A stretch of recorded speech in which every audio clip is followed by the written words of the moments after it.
big black cock, and yes, I'll swing it everywhere as a black community dick.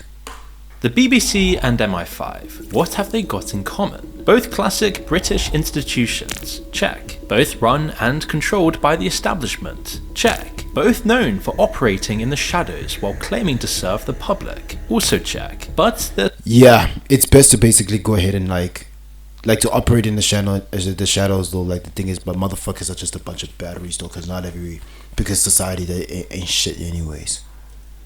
There's one more connection, one that changes everything we know about how truth and power operate within one of the most influential institutions in the world. And it starts with a book you've probably heard of. In George Orwell's 1984, there's a massive government building.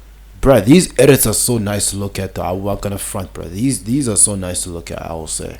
Called the Ministry of Truth. This is where they rewrite history, where facts get erased and replaced, where war...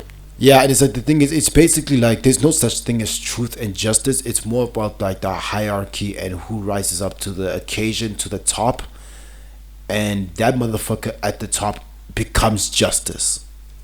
Is peace and truth doesn't exist anymore. Orwell based it on a real place, his workplace during World War II, where he spent years creating propaganda broadcasts. We made a video about how 1984 was a warning about the future. It's a cautionary tale about what totalitarianism could become. But recent events have shown me that Orwell might not have been warning us about the no bullshit, bruh. This symbol over here that's basically like low-key transparent or some future shit. But recent events...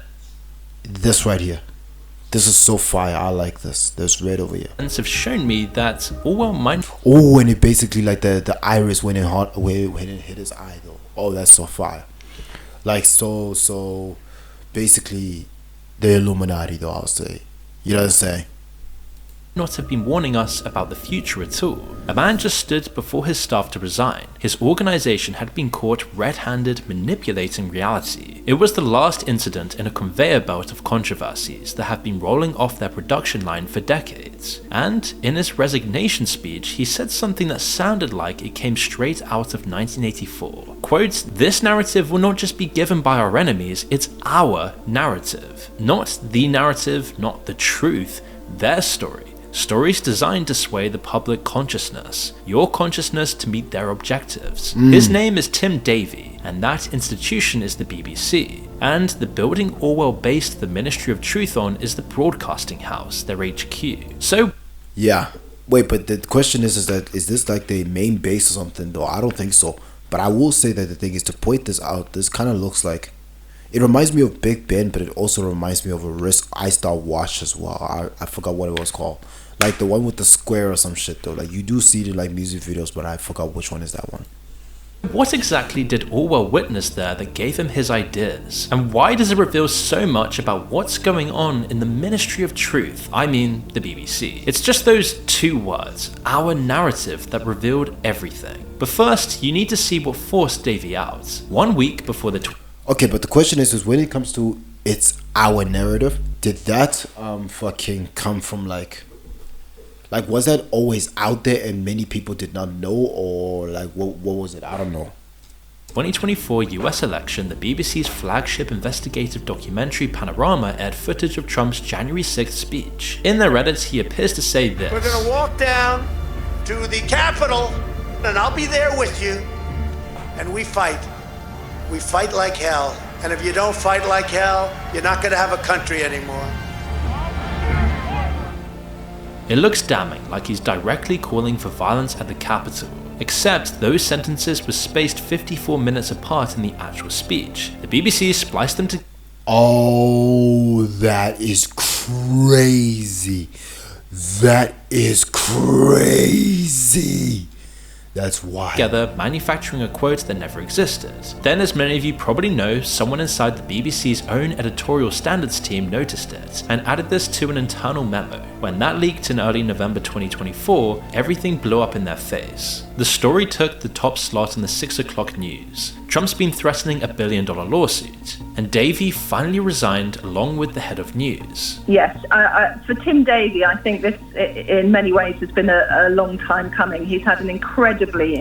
yeah, it's even the same thing with Andrew Tate as well. So like, I'm sure that he'll be mentioned though. I'm not sure if I already said that, but yeah, they kind of went and also edited the video out when it comes to him as well. Like there's the BBC version of what he fucking said on their channel, and I'm sure they went and turned off the comment section though. But I mean, I mean, why else would they not though? And when it comes to Andrew Tate, he uploaded the full unedited video on his shit though. You know what I'm saying? So yeah, there's differences though.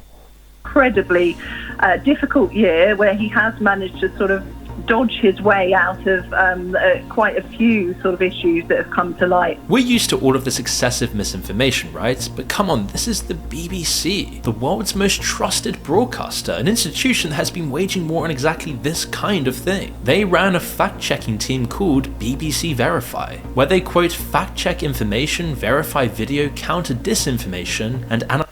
Me personally, I would not mind controlling the narrative though if it basically fits my benefits though, because I understand that basically that a lot of people are fucking meaningless existence that's just walking around and just waste of space, like they're apathied or atrophied. So yeah, I could be, so yeah, it's like basically like it's just that people ain't really shit though, that's the thing. Analyze data to separate fact from fake and to bring clarity on complex issues. And like the thing is, like I'm surprised that did happen, but at the same time I'm not, and I'm actually okay with this though. Like I low-key support this shit though, but I just don't like the fact that it's like the thing is they got fucked over for it though, I will say. Check out how they market. But at the same time it's like no, I just don't like the fact that it backfired, the action. I'm not gonna say that if the BBC was basically motherfuckers that I truly fucked with though, then I would say that though. But I know these motherfuckers, they ain't shit though, so I can't say. We'll be watching. We'll be ready, because it's the pursuit of truth that gives us our calling. The fight for truth is on. That is the context. But the truth is that, like, do people really want the truth, or do they want what they want as the truth? For the BBC's insanely ironic error. And I've got to say, it's really disappointing. Obviously, it's part of being British to be tuned in to the BBC. You literally grow up watching the BBC on the kids' TV channels called CBeebies and CBBC. When it comes to me personally, it's like the thing is, I also went and like watched the CNN and the BBC at first though. And then after that though, I started to watch Sky News Australia, and then after that too, I basically just started to hop off of like just mainstream media in general before it got popular to shit on them.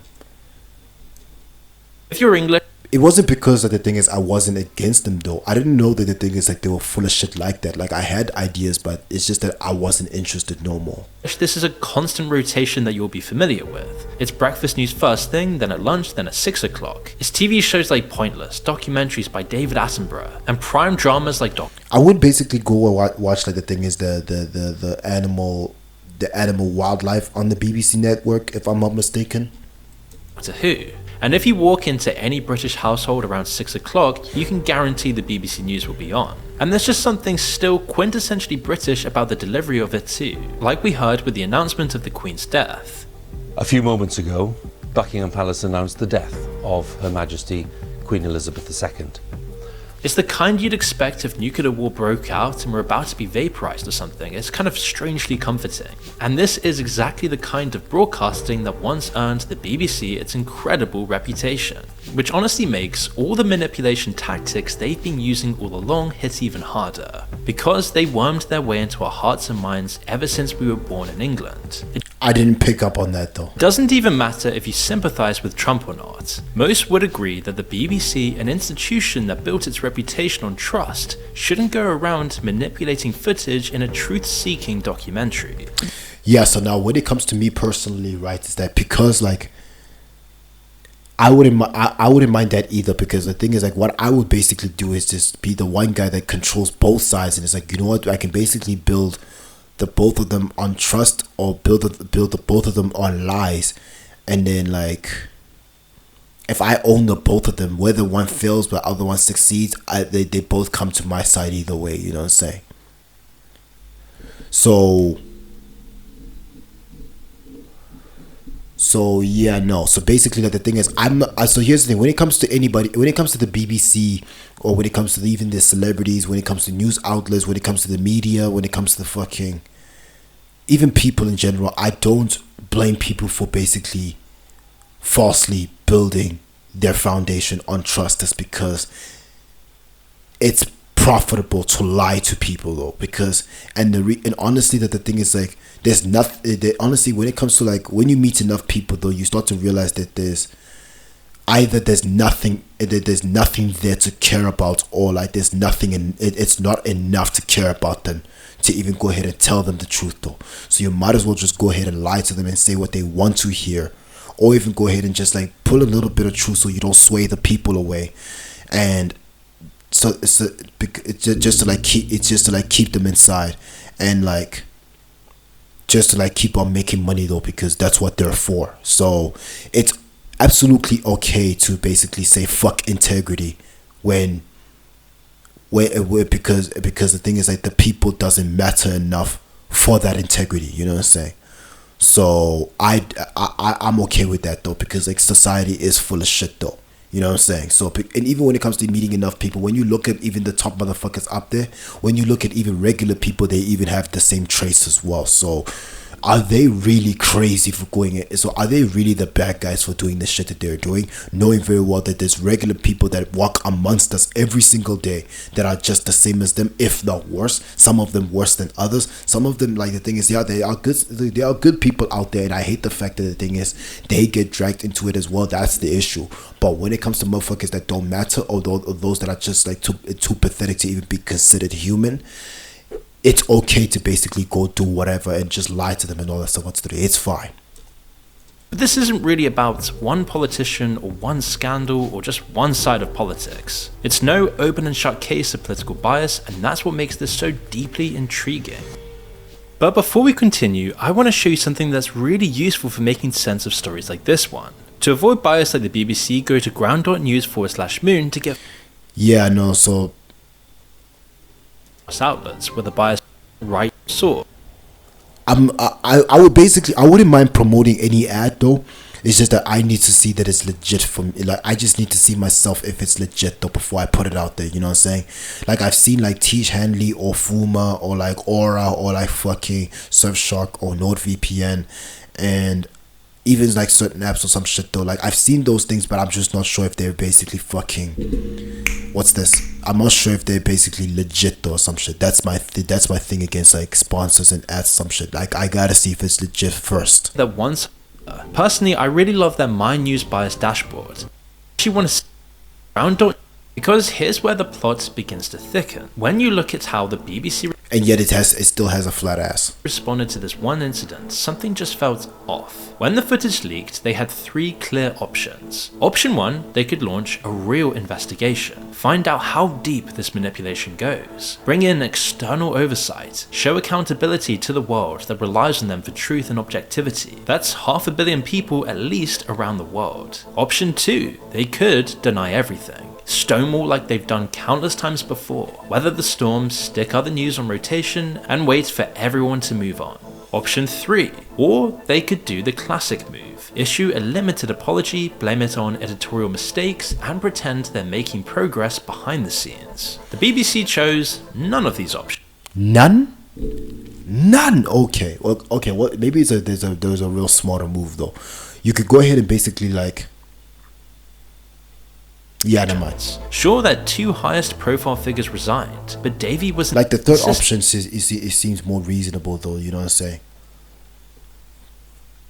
But maybe like the thing is, doing neither might do. I don't know. That the BBC has no institutional bias whatsoever. While mistakes have been made, he said, I want to be absolutely clear. Recent allegations that BBC News is institutionally biased are wrong. He quit, but it was just a self-sacrifice rather than anything introspective about the BBC's conduct. Pretty much just some vague hand-waving about mistakes, minimizing the deeper existential questions everyone has about the corporation. And you have to wonder where this protective instinct even comes from. The blatant self-sacrifice, the well-drilled strategy of sweeping everything under the carpet and moving on in the blink of an eye. It's a classic BBC-style limited hangout. When I started digging into this, I found something buried in newspaper archives from the 1980s, and that started to answer these questions, which drew me deeper into Orwell's world and what inspired him to write 1984 in the BBC's image. The year is, coincidentally, 1985, and whistleblowers from within the corporation approached a newspaper called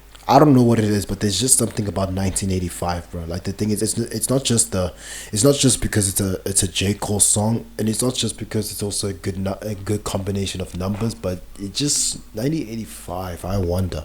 The Observer. They'd watched something concerning happen over and over again and kept their heads down, but finally decided someone outside needed to know. They brought cases, names, decades worth of evidence pointing to something that had been operating inside Broadcasting House since the 1930s. When the journalists walked in and confronted the BBC's director of personnel with what they had, he wouldn't discuss it and just said the whole area was confidential. So they published anyway. The shock story revealed MI5, British intelligence, had been vetting every BBC employee since the 1930s. The BBC denied it outright, calling it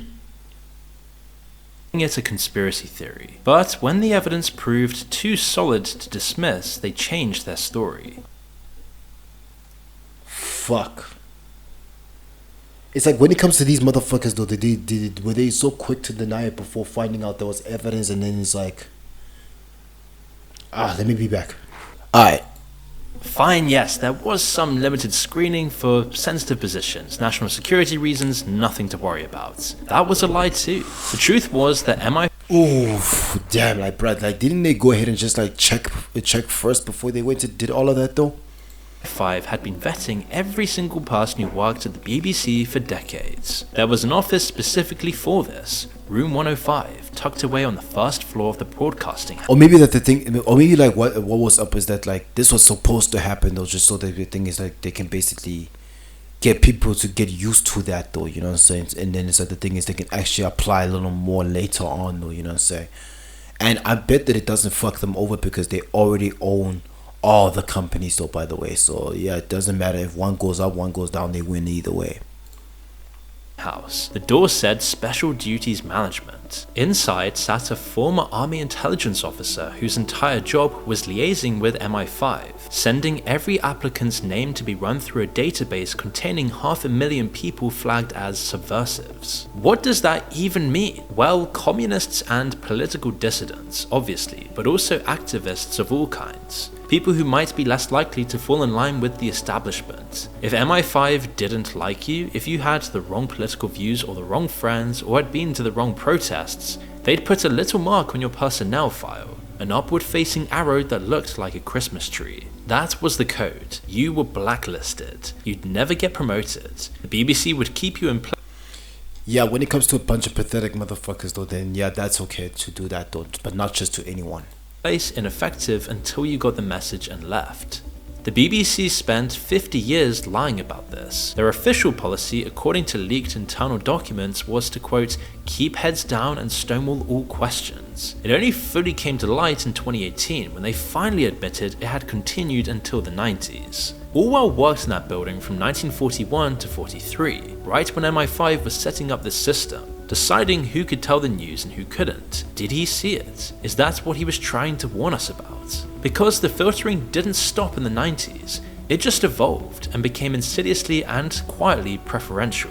Consider that BBC executives are 5 times more likely to have attended private school than the general public. Most went to Oxford or Cambridge, the exact pipeline that produces MPs, intelligence officers, high-profile business and financial professionals, and high-ranking civil servants. I forgot that this was the school that they... Like, I know there's some schools where basically it's the pipeline for shit like this, but I didn't know it was like the... Like, it just seemed obvious. Like, University of Oxford just seemed so obvious, but I didn't know that. And I'll forget again. Mark Thompson, the former Director General, said in a confidential meeting in 2012 that he was disturbed by the number of Oxbridge graduates working at the BBC. He went to Oxford himself, saw the problem, admitted it was a problem, and then nothing changed. It actually just got worse. You don't need MI5 writing Christmas trees on files anymore. The system has absorbed those practices and now practically filters itself. You know, this is all about protecting the BBC and the British establishment, because the two are intrinsically linked, and I'll tell you exactly how it works. The corporation operates under something called a Royal Charter, basically the foundational document that gives it independence from politicians while keeping it accountable to the public who fund it. Okay. Alright. Oh, like when it comes to things like this though, it's like I just wish there was more I could just go ahead and say, but nah. You know what I'm saying? Sounds very grand and British, right? But here's the catch. It expires every decade and needs to be renewed. During charter review, Parliament decides whether the BBC should continue in its current form. In theory, the government could decide not to grant a new charter at all, effectively ending the BBC as a public corporation. So the BBC simply needs to be on the government side at all times. Prime Minister Margaret Thatcher. I guess like that would be absolutely okay if they're getting money through if they're getting cash from the government and all that stuff at the detriment of other people though, you know what I'm saying? So yeah. Like the thing is, if I basically was in that position though, I too wouldn't. If there was like a problem though, and it's like the thing is, for the sake of the people, because I understand that they're not to be cared about. I wouldn't solve it either. Thatcher knew this. In the 80s, when she thought that the BBC was biased against her, she used the charter renewal as leverage. She installed her supporters on the BBC board and forced through massive reforms. The BBC survived, but only by transforming itself completely. It's this mechanism that explains why. Oh, what the fuck is that sound that was happening? I'm wearing headphones though, so what the fuck was that though? That was the wind whooshing, bro. BBC survived, but only by transforming itself completely. It's this mechanism that yeah, I like that right there. Explains why the BBC is so incredibly fickle. They have evolved to turn on whoever. Yeah, and the thing is, I don't blame them for being that, because that's people also. Opposes the establishment, as the establishment protects them, and vice versa. Ooh, this background sounds I'm hearing is so nice. I mean, it's literally in their DNA. John Reith, the guy who founded the BBC, vice versa. I mean, it's on whoever opposes the establishment, as the establishment protects them, and vice versa. I mean, it's literally in their DNA. John Reith, the guy who I thought I missed something. Founded the BBC, wrote something in his diary back in the 1920s that straight up admits this. He said the government, quote, knows they can trust us not to be really impartial. Reith saying that from day one, staying on the government's good side was baked into the whole strategy. Think about that, forming the world's most powerful broadcaster, one that supposedly lives and breathes truth, on the premise it doesn't really need to be impartial. Worse, it can be trusted not to be. And this isn't some hypothetical statement written in. What the fuck is that bag? What the fuck is that bag under his eye? Like, bro, it looks like it looks like a blister or some shit though, or like it looks like uncircumcised or some shit. What is that? An old diary. You can see how the BBC repeatedly backed the establishment over and over again. They made a documentary about the ongoing conflict in Northern Ireland, which was tearing the country apart at the time. The government applied pressure. The BBC governors withdrew it before it could air and banned some figures from appearing on the news. The documentary was eventually broadcast, but was censored to keep the government happy. A couple years later, the BBC commissioned 6 investigative films exposing all kinds of government secrets, covert satellite programs. Bro, that satellite was crazy. I don't know why. Preparations for nuclear war. Oh, this explosion is fine. Incompetent defense, covert satellite programs, preparations for nuclear war. Incompetent defense. I forgot what I forgot that one explosion or something. It kind of looks similar to that, but that was so nice to look at. Contractors. It would have been groundbreaking. The government didn't want the heat from the public, so the BBC just scrapped them. Then, to try to turn people against the protesters in the mining strike, the most violent civil protest in modern British history, they edited images to make it look like the protesters attacked the police, when it was actually the police who charged at them. This served the government when they desperately needed public opinion on their side. There were multiple calls for a proper apology, but the BBC... But the question is, like, the thing is, at the time though, was this all a test, or is like the thing is, because I'm sure that when it comes to these motherfuckers, look, they got way too much power though. Or is it possible that when it comes to the people that run the world, there's divisions though, and maybe they might be adversaries to each other? Like I wonder about that. Is it possible that maybe some of them may even want the public opinion on their side and all that stuff? What's 3? Or is it possible that they're basically doing this so they can basically give people an idea that there is still hope for you, there is freedom for you though, and just all we have to do is just delay it as much as we can to make it seem like there is hope for you, but then they're gonna go ahead and do their own bullshit and everything's already through, and it's gonna be too late for them though. You know what I'm saying? Like, is that what I wonder? Didn't have the backbone to do it. So let's reflect on all of this for a second. This is the world's premier objective news outlet. None of this is even remotely Personally, I think that here's the thing though. When it comes to saying the backbone to do it though, like what position were they in? Did they have the power to do it? Did they have the control to do it? Were they able to go ahead and just like do whatever the fuck they want to get away with it? Or is it that they were basically in a situation where they couldn't do it though? Or like the thing is, they just were willing to do it, but it's like it was gonna put them in like in a bad situation that was like hard to get out of though. You know what I'm saying? Because the problem with people when it comes to cowardice and basically lacking the backbone and basically not standing up for yourself is that they make it seem like the thing is because of the thing is it's like they call you all these type of things though for not being able to put yourself in like a bad situation though, or like having they make it seem like the thing is you're too scared to go through difficult times with this, that, what's 3, but then again at the same time you could even look at it from like a smart ass though and think like, you know what, I can go through this though, this, that, what's 3, but why would I want to? Why the fuck would I want to put myself in that position when really there's another way around it? Like the thing is, because these can be operated by the mother, because like the thing is, like that's just also what reveals to me what about people though is that the thing is sometimes they just want to be stupid.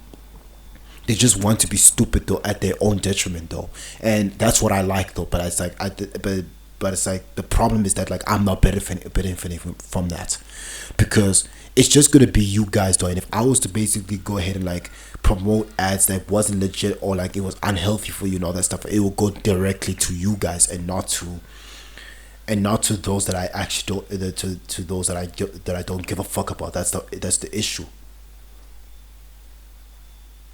But I will also say that another issue is that even if I was in that position, that some of you would still get caught in that, get caught in the crossfire though. So yeah, there's that as well. Like I would still do it though, but it's just that it's hard to. But that's just something that's hard to deal with. You know what I'm saying? So yeah, like basically like the thing is it because they are really pussy though, or is it because they just know that it's stupid to do that? You know what I'm saying? Acceptable. If any of that happened in, say, Russia, China, the US, anywhere, they'd call it propaganda. And trust me, we haven't even got to the most shocking example yet. One that shows you exactly what this system does when someone threatens the establishment from within the BBC. In 2003, the UK government was pushing hard for war with Iraq, claiming Saddam Hussein had weapons that could be deployed within 45 minutes. The BBC ran a story saying the government was exaggerating the intelligence. Their source was David Kelly, a weapons expert who'd been to Iraq and knew what he was talking about. The government went berserk, demanding to know who leaked the information, and someone gave up Kelly's name. Suddenly, this quiet scientist was dragged before parliamentary committees. He was then questioned aggressively, and his reputation was torn apart on national television. Friends said he looked terrible, exhausted, stressed beyond anything they'd seen. Days after his brutal questioning, Kelly left his house for a walk. He told his wife he'd be back soon. He never came back. They found him dead the next day. Official verdict, self-inflicted. Quote on. Yeah, that's the thing though. I believe that this motherfucker didn't kill himself though. Of course he did not.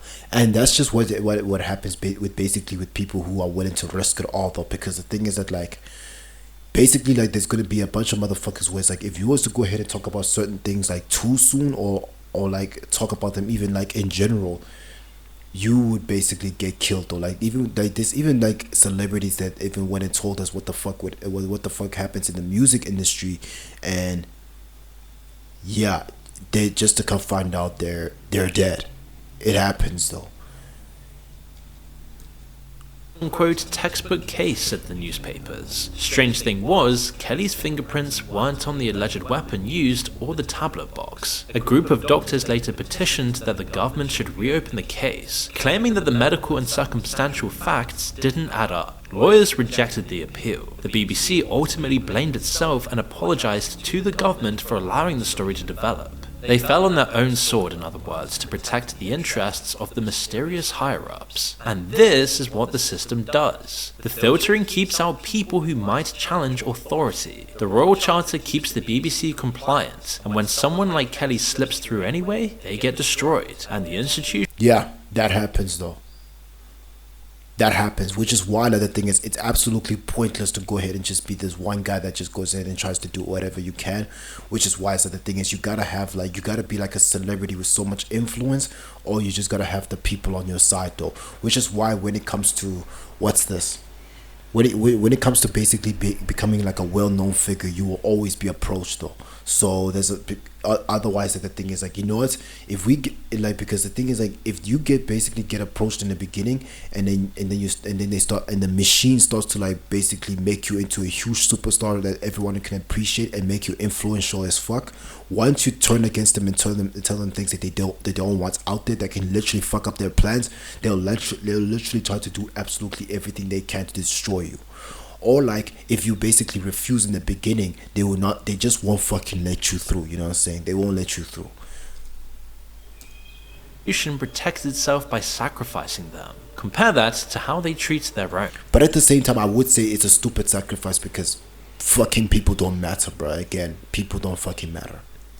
Jimmy Savile, decades of abuse, hundreds of victims, but the BBC... It's just that the issue, right, is that the thing is there's people out there that do matter and they get dragged into it. That's the problem.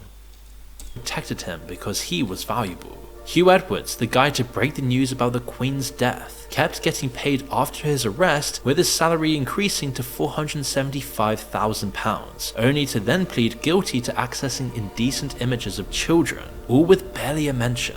Threaten the establishment, gone. Valuable to the institution, protected as long as possible. This is the machine Orwell saw. Not crude propaganda, but something subtler. A building full of people who genuinely believe they're serving the truth. Who've absorbed this top-down worldview so much that anything threatening it feels dangerous, wrong, something that needs correcting. When they edited Trump's speech, they probably thought they were protecting their superior version of the truth. When they come up with biased garbage, But I think that when it comes to this, right, it's a good thing they went and I think that their plan when it comes to this is like they went and did all of this so that they can keep on pushing and making it worse, so that the thing is that like they can basically be a motherfucker or sources that go against it though, which is a bad choice. And then the thing is like, you know what, they can also profit off of them as well.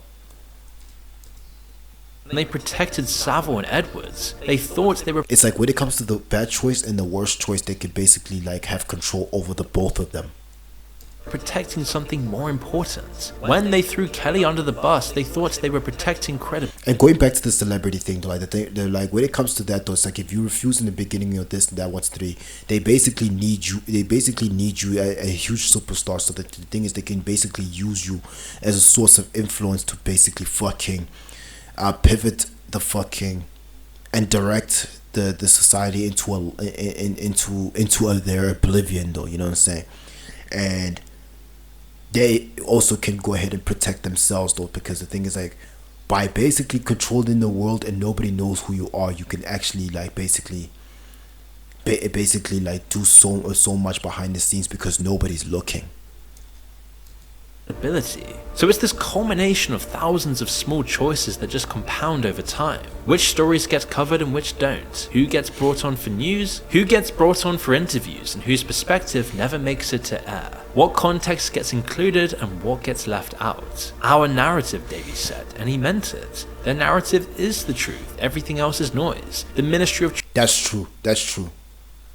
Because the thing is, like, there is like very few objective truths, but a lot of things are just basically interpretations, though, I will say. Truth is always busy in the shadows, shaping reality. See, this is why the BBC will survive this whole blowback from Trump. Institutions like this don't die, they just shamble forward. Increasingly irrelevant, but too embedded and important to disappear. There will be inquiries that just go nowhere, things will get quiet, and they'll just keep on collecting license fees. Yes, in England, they still legally force you to pay to watch the BBC, literally going around people's houses when they don't. But the downfall of these monolithic institutions has left us in a different, messier place with the news. Trust in government, media, academia, medicine, scientific institutions, all collapsing simultaneously. People don't believe their doctors, their teachers, their elected officials, their news sources. Nothing has authority anymore. Your friend got his news from some guy on YouTube, your mum's sharing stuff on Facebook. Nobody agrees what's even true anymore, it's all just fractured, chaotic and exhausting. Yeah, and the thing is, it's also because the thing is, there's just way too many fucking opinions and too many ideas out into the world, though, you know what I'm saying? There's just too many. And also knowing very well that the thing is, like, the mainstream media, they still, even to this day, are not hated enough, though, so they'll basically prevail, though, I think. This is a society losing its belief in a shared truth. This is what the BBC really gave us. A disturbing society. But maybe at the same time, when it comes to that, that's also part of the plan as well. So the thing is, we're going to basically make them portray us, and basically we're going to basically like put the worst the worst of ourselves out there. But because we own so many businesses, we can basically sacrifice a few, and basically that the thing is like control and still push our bullshit through other ways as well, though, you know what I'm saying? So like the thing is, it's always best to just control every fucking thing and outsource as much as you can, though. And the thing is that like you mainly, what's this, it's like you can go ahead and like do all of this fuck shit, though, and then like do basically like one section, like the mainstream media doing all of this, though, and making people think that there's hope for all of them in this, that, once, three, just to fuck them over years later. And just like, I think that right now the time is, they want to basically kill time. This thing, to kill time. Created by corrupted networks and their controlling elites. Orwell sat in that building. He watched how it worked and wrote it all down in the most famous exploration of truth and power ever written. 1984, a story that just keeps telling itself over and over every single day. Ironically, outside Broadcasting House today, you'll find a statue of him watching over the Ministry of Truth. The statue's inscription reads, "If liberty means anything at all, it means the right to tell people what they do not want to hear." A darkly comical reminder standing guard over the place he warned us all about. But if you want to see our deeper 50-minute video on the topic of 1984, check out this video right here, as this will explain everything. Yeah, so like thanks for the video right here, though. Yeah, I appreciate that. I appreciated that, though. So yeah, I'll see you in the next one, fam. I'm out. Yeah, me and my dick were out.